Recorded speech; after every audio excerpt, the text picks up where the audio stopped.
To me, a culturally competitive educator means that we as teachers are responsible to understand our students. We should get to know where they come from and get to know their families to be able to work with them better. Learning about them will help to better their education.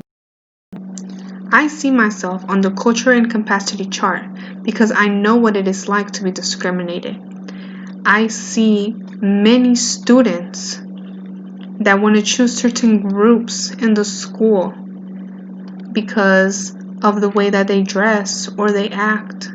They want to be popular, they want to be known, but they don't want to understand that the ones that barely have friends or anything, they don't understand what they're going through.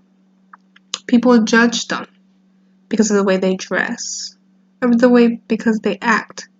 But they don't know that sometimes the reason why they do that is because it's part of their culture.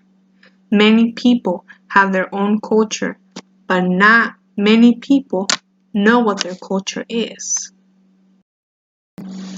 I know that every student is not the same in learning. I will observe my students individually to understand them better and to know the ways that they learn better.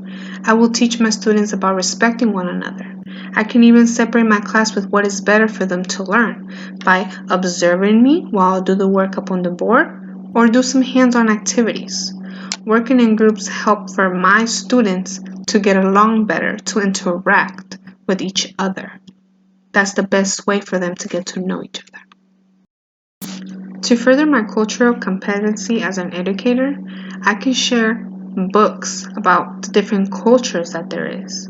I can even talk to other teachers, professionals, and gather information that they provide, and maybe that can help me to become a better teacher for my students. My future classroom will be all about respect and everybody get along there. I want my classroom to feel like home to my students. I want each one of them to trust each other, each one of them to get along, even trust me. I know I can be just a teacher and I'm just there to teach them things, but my students are there to teach me as well. They get to know more about me and I get to know more about them. We both need to work with each other. That way everything can be better for the both of us. All of my students will be all mixed up. Don't matter if you're Latino, if you're Caucasian, if you're African American. All my students are going to be mixed up. I can probably even have them into little groups of 3 or 4s, and it's going to be all mixed of kids. All of my students are going to know how to interact with each other, how to respect each other, how to treat each other, be kind to each other. Just everybody to be friends, to feel like a family.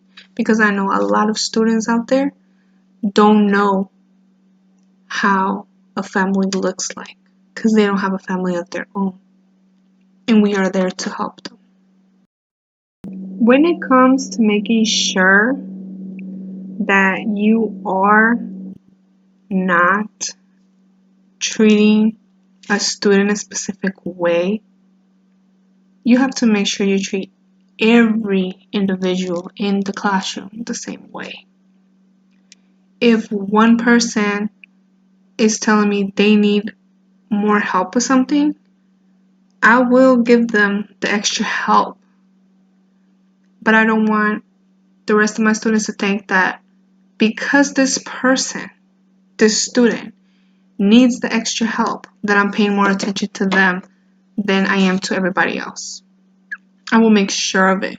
If I give this other student extra work, extra credit, just for them to bring up their grade or to have more practice, I can do the same with everybody else, even though if they don't need it. That way they won't feel left out. My classroom is going to be all about no child left behind. That is my goal. Especially because I want my kids to understand that they should never judge a book by its cover.